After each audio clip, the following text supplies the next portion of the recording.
Hello and welcome to the KickstarterCoach.com podcast. This is John Garcia. I am exhausted. I just got back from the PGA show in Orlando. And you know what? I want to stick to my guns here and record episode 2 of the Follow My Journey series here on the KickstarterCoach.com podcast. We're doing this and we're going to continue doing this because we are launching the next TGA game called Meeple Beach. We've teased a little bit of it, and we're going to start really going gangsters because we have picked a date. So I always tell everybody, when they start telling me that they have all these ideas and plans and things that they want to do, my first thing to just kind of put them right there on the spot is I say pick a date. And that's a tough one, but you know what? Until you pick a date, you know, let's say shit gets real when you pick a date. Now it's not just making plans and I'll try this next week and try that. No. When you pick a date, so I worked in the music business for quite a while. I was even part of the song I Like to Move It, Move It. That's this story for another day, but we would put out a record every month. This is like dance music days. And what I did, and really I was the project manager. What I did is I had a street date, and from that street date, there's about 14 different real important measurable like benchmarks, things that I had to hit in order for us to keep that street date and make it happen. So, from just, everything that was involved in finishing the actual mix and then remixes and then, artwork and credits and getting it pressed and getting getting it mastered and then getting it pressed and then the pre-orders from the distributors. It's very similar actually to the board game process and how steps are done. But the thing that really makes it happen is that street date, that launch date. So we have our launch date for April 16th. I love April for Kickstarter. That was our first Kickstarter in 2022. We did it in April. Last year we did it in May. And it turns out statistically, on Kickstarter, March is the best month for successful campaigns. I think it's something like 60% of campaigns are successful in March. So people are maybe, kind of shrugging off winter, ready for spring, and their finances are maybe recovering from the holidays. And so March is a great month, but April's a close second. So that's exciting, super exciting. So as part of that, we completed last week all of the, back end, which I showed you in the podcast, what we need to do to get the page done. It's approved. We're super happy about that. So now it's a matter of really fleshing out that page. Obviously, until you launch, you have time there, but you really also need to set what you need to get done each week, because you want people to look at it. You want people that you trust to kind of review it. And really, that has helped me quite a bit, letting super backers in and kind of looking at the pledges and making sure it all made sense, making sure add-ons are correct, all the stretch goals are correct. So yeah, there's time, but you really want to get all that stuff done, well in advance as well. So I'll be showing you that and giving you an update next week. This week, I was away all week. Starting Monday, I drove up to Orlando, which is about 3 hours north of where I live, and it was the PGA show. So the PGA has their big, golf show every year in January in Orlando. And, you know, Gen Con is the biggest show I've ever been to, and I still have my eyes on Essen maybe for this year. I know it's bigger. But the throngs of people that walk through Gen Con, it hasn't been rivaled with anything else that I've attended to. I mean, Gen Con is really one of a kind. But at the PGA show, they take over the entire convention center. So I would say there is more like floor space. I mean, Gen Con takes over everything as well. Maybe it's just the layout, but the exhibitors are huge. I mean, you're talking about companies internationally, mega million-dollar companies that have these booths that are like basically a small shopping center within the convention center. And they literally build up walls because they don't want everyone to see exactly what their new lines of clothing are or other people to kind of copy it. So you have to kind of like walk in. I mean, it's pretty intense. And we were lucky enough because we support a young man that plays golf. His name is Carter Bonus. and he's autistic, and he has a line of clothes called Spectrum Golf. Anyway, we met a couple years ago at another convention in Miami, and he loves the TGA. I mean, it's actually his mom told me the only game he plays outside of playing real golf. So I was lucky enough, blessed enough that they invited me to be part of their booth, and because the prices for exhibitors at the PGA show are very expensive, 10 times what you pay in normal like game cons. Maybe Gen Con would rival it a bit, but still way out of our budget. So we were able to go and they offered us a little table there, and we were able to demo the game. And we sold not that many because it's not a B2C. It's not to consumer. It's all people only. You have to work in the trade of golf. But man, we did sell some, and we had just amazing reactions. Like everyone who played it, it's such a good feeling because everyone who played it was amazed, never seen this before. How do I get it? How do I get it to, I mean, we had Belgium, Germany, Japan, Korea, people from all over the world, looking to now follow up and see what we can do to get the game there. So, not every game and not everyone listening to this podcast has a game that can cross over to different industries. But maybe you have a theme that really just drips, the game drips in this theme, and maybe there is some kind of crossover. I mean, I've seen some basketball games, card games for basketball. Maybe there is, a sporting goods play for that game, so it's definitely not for every game, but think about it, because the board game community is tremendous. Um, but getting sales up, strictly through board game distribution is difficult, and that's part of why a lot of, small publishers struggle. And so how do you, get it to that next level? We have also gotten our game into the PGA Tour Superstore, and we did that through a retail consultant, consult with Sam. So Sam Kornblum, consult with Kay, I'm sorry, is an amazing, young man down here in South Florida, and he reached out to me because he saw the game and he saw potential in it. But there's no way that the PGA Tour Superstore would take a call from me with one SKU. We also had to go through a distributor, even though they wanted the game. It still had to go through a distributor. They weren't going to buy directly from us. So, there's those are things you need to explore. Those are things that take time. Those are relationships. It took about 8 months from the time we first sent the PGA Store the game, and we're trying to work with companies like Dick's Sporting Goods and Golf Town and Golf Galaxy, because now the game, actually we had a reorder very recently from the PGA Tour Superstore. So even though, a lot of people don't know the game, they just see it on the shelf and it's kind of an impulse buy. Maybe it's a gift. The point is we're not supporting the game necessarily by advertising it so that people know it when they see it in the store. It's kind of getting its own, attention just by being on the shelf. So to get a reorder from the PGA Tour Superstore is very promising.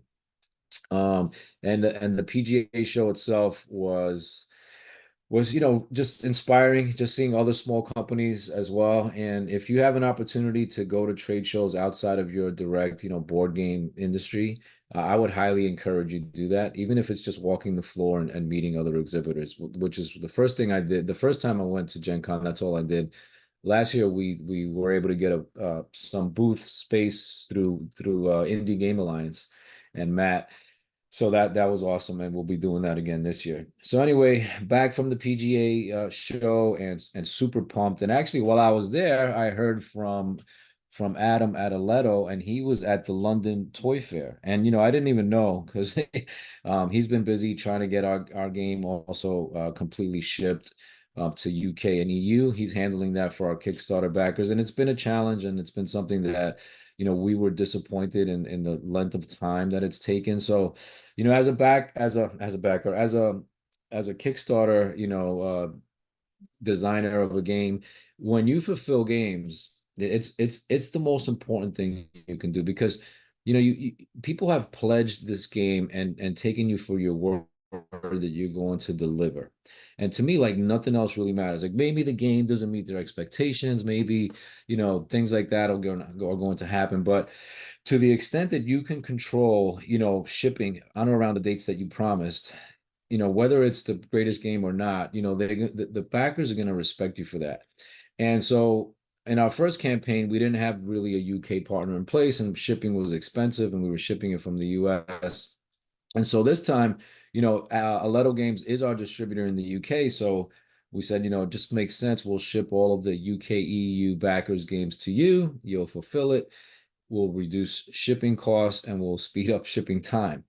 And another thing that I did, which I definitely think you should take note of, and if you can, you should absolutely follow up on this, is our factory in China. We had a conversation with them, and they were able to ship directly to the Asia backers and all of the Australia backers, which we had quite a few.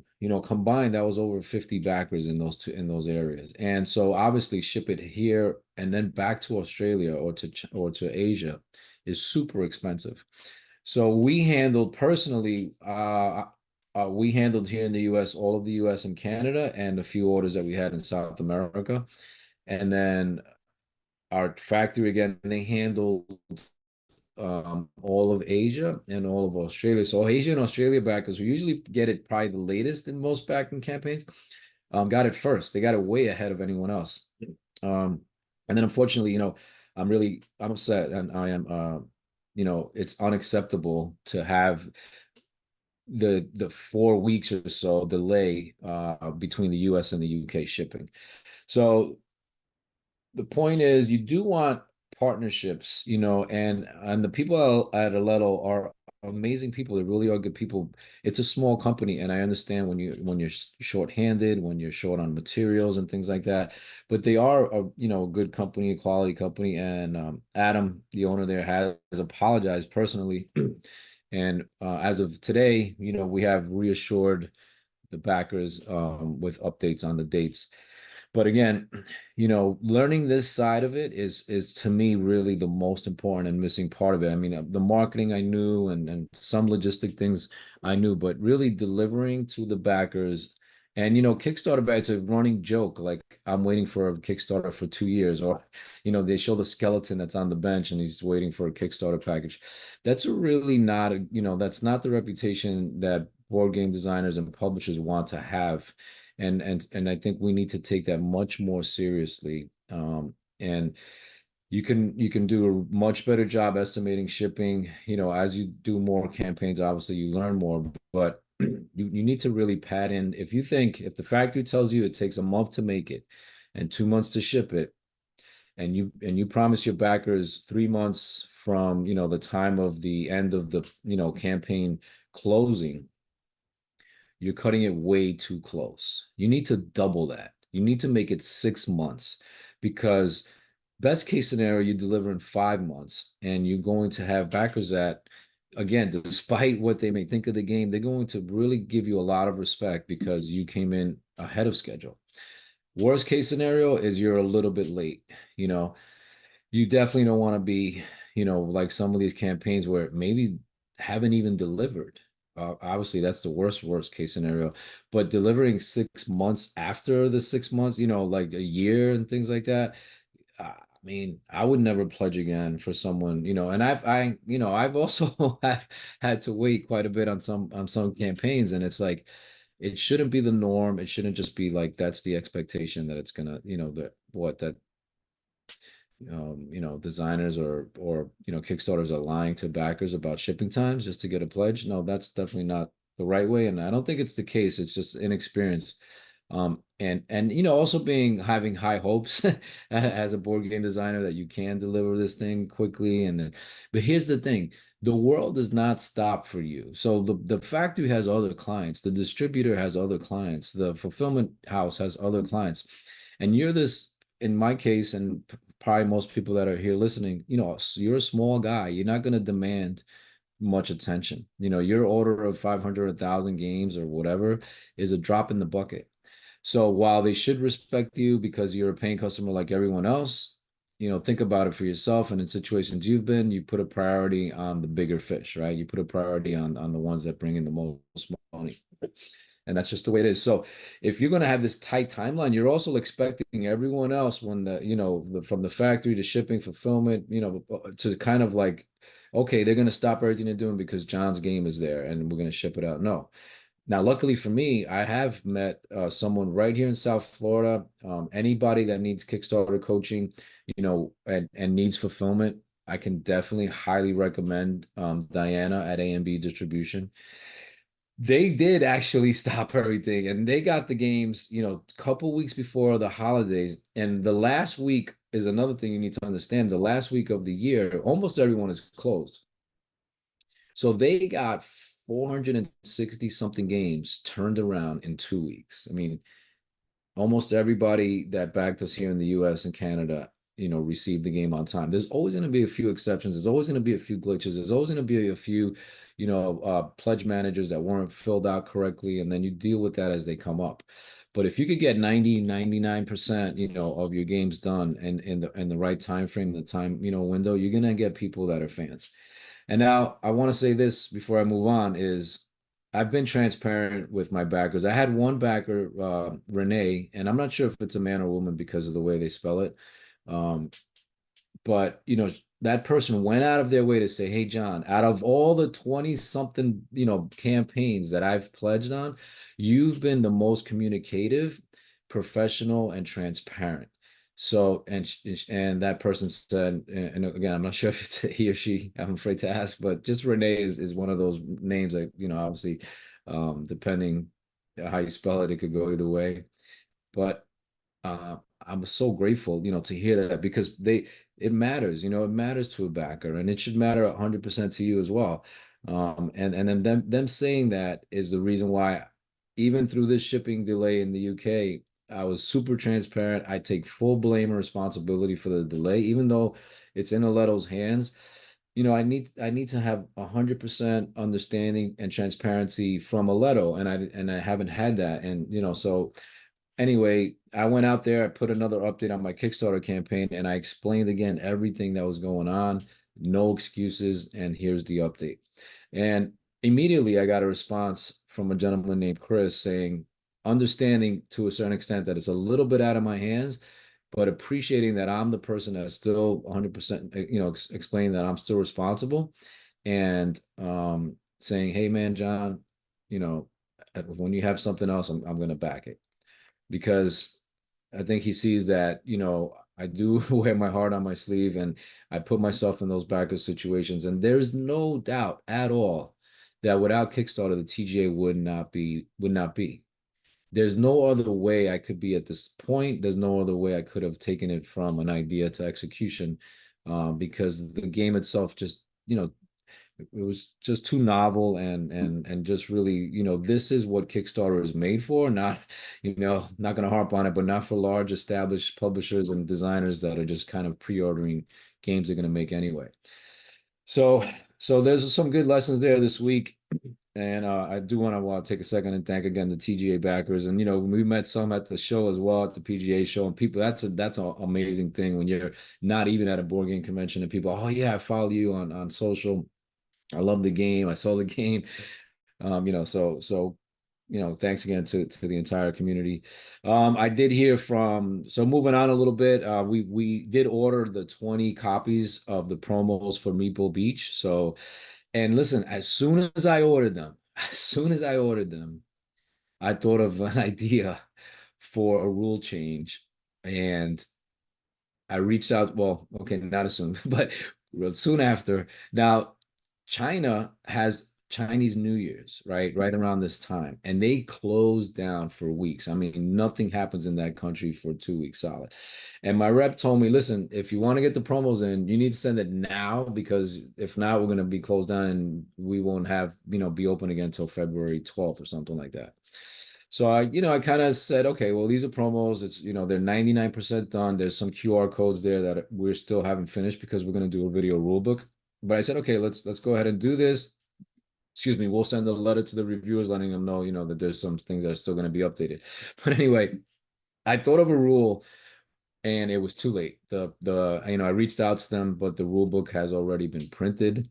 It's not a major thing. It's one thing that we call like the pro rules, which are kind of variants.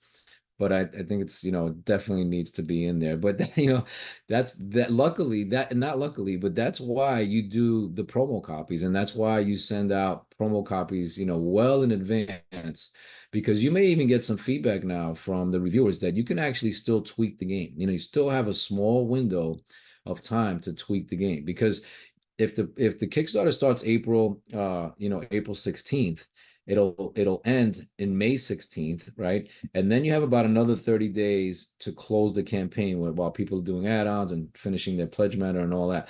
So you're talking June 16th. So from now to June 16th, we can still make changes on the game. But June 16th, we'll be placing that order based on that Kickstarter campaign, and then that's pretty much it. You're going to have at least that version one of the game in that set of components, of rules, of everything that you send in. So this is still, a learning time. You're gonna hear, now sending it to the reviewers is super important. It's one of the most important things for us. We're on our third campaign, so we have obviously a community, and we have some trust, and people are so we have a lot more videos and everything like that, of people playing. So we have that, and that's so huge. But we don't take that for granted. We still have to send this game, because it's new, it's different, to reviewers. And obviously we're going to send it to the ones that have the largest communities, yes, but also, I think the loyal fan base is even more important. People that really trust the words of the reviewers. And my good friend Rob Oren, from Tabletop World, he reached out to me, because he kind of got wind of the big box, of the family edition.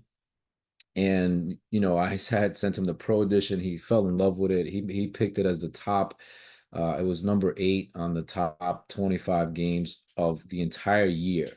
So that was such an honor to make that list. And I got a purchase right away right after that. So Rob is a huge influencer. He got us on Miniature Market as well. If you don't know Rob Oren and he's not on your media review list, you definitely should put him on there. But I hadn't sent him the big box because it's the cardboard version, and I know he had such a great time with the pro version. I had been sending him the pro expansion separately. But anyway, I figured it is a good idea to send it to him because he's such a fan of the game, and I want him to also be able to talk about both versions. And so we got that out to him right away. He got it just the other day, and he said he's going to be doing some stuff over the weekend on it. So even though we're waiting on the Meeple Beach to come, we're still actually, still every now and then we send some review copies, of the existing game, and there's nothing wrong with that. Just even though the game hasn't really evolved, there's other expansions and things that not everyone has played yet. So want to thank Rob, and looking forward to that. We are also announced, and we'll be promoting it this week. I'll be hosting 2 webinars. One is going to be on Friday the 2nd, and the other one's Saturday the 3rd. And the webinar is going to be awesome. Like, if you like this podcast at all, if you follow the TGA, I'm going to literally be walking through this entire book, the Kickstart My Game guide. It's 56 pages. I mean, the webinar will be at least an hour, but it's a blueprint. It's an exact blueprint of what I did. And I go into detail here. This is not just fluff. I go into detail of the type of ads that I did, the type of audiences that I targeted, different lead generation ads, the email campaigns.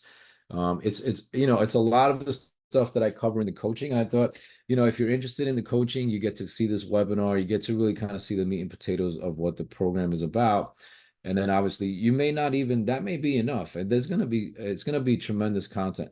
So it's on our website, kickstartercoach.com/webinar. You can register there, and then we'll send you a Zoom link depending on which day you pick, Friday or Saturday. So this week, we'll kind of obviously do a little warm up to that, and spend some time, working on that. But that's for next Friday. And the other thing I just kind of want to actually end with is getting back to the Kickstarter. So we finished getting the page or the Kickstarter campaign approved. We now have a link that we can send to people, which is the coming soon kind of link where people could sign up for follows. But here's the thing, like, if you send that out and people start doing that, that's great. You want to get as many people on there as possible, but you cannot communicate with those people. Kickstarter does not give you their email addresses. It doesn't give you any contact information at all. All you see is followers, 10, 15, 20, and so on. And our goal is to be close to around 400. And I look at other campaigns that are out there, like my buddy TK with Galactic Cruise has over 6,000 people. That at last check, I haven't checked in a week.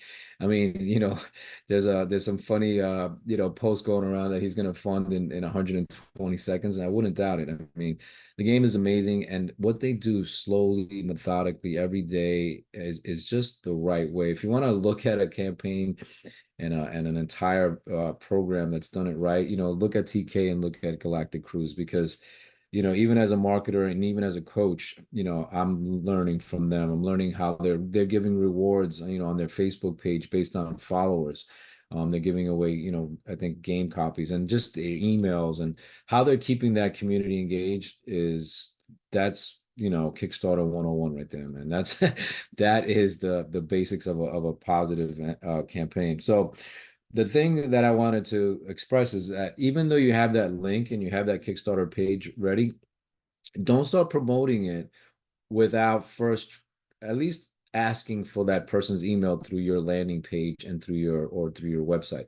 So the idea is we're going to start running, promotions and ads, and we want them first to come to our page and sign up for a new fresh list for Meeple Mania. So even though we have 5,000 names, maybe not all of them have interacted recently. Maybe not all of them are engaged. So we want to make sure that of those people, they're aware obviously of the campaign. So opt into the specific Meeple Mania, campaign, and then link to the Kickstarter page so that they can follow the Kickstarter as well. So you want to really get both things done. Because again, if they just follow the Kickstarter, that is great. I'm not going to argue with having 400 or 500 people on Kickstarter following the campaign that I can't communicate with, but I definitely would prefer to be able to communicate with them. So it's most likely somebody that knows you, follows you, right, and all that, but you still want to be able to capture and like refresh the list. So that's been my coaching advice to some people that are launching right now. And that's pretty much it. We have a lot lined up for next week, but we're going to start sending out some emails to people that we want on our podcast. I could tell you that Ignacy from Portal has already agreed.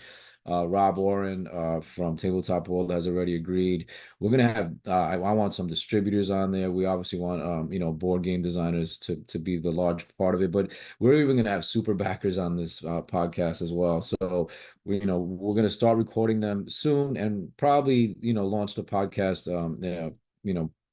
probably the beginning of March. So February will be just kind of building up those episodes. But in the meantime, you will be following my journey like you did here today. Please feel free, always to comment and ask questions or things that you want me to address. But next week there'll be some really cool things as we go into some detail again about building out the Kickstarter page and the kind of promotions that we want to offer, because there's a lot of debate on these day one promotions. And you know what? I have a pretty strong opinion on that. I'll just leave you with this. I think as a small first time board game designer, slowly growing his brand, I want to thank everybody who pledges on day one, because I know how important that is. And to build momentum and get on, all of the Kickstarter algorithms and things like that. And I think there's absolutely nothing wrong with extending a gift, either as a discount or as an add-on or whatever, that's what we're going to work on next week for anyone who pledges on day one. I'm looking at a unique way of doing that this year so no one can feel alienated. Because pricing on our Kickstarter page is definitely going to be discount pricing from retail. So no matter what, everyone wins by pledging on the Kickstarter. But the day one people are the people that, are all in and are making really such an impact on the success of your campaign. So to go out of your way to thank them, I think is only right. And my campaign will do that. So we'll go through that next week. Hope you tune in. And thank you for either watching or listening to episode 2.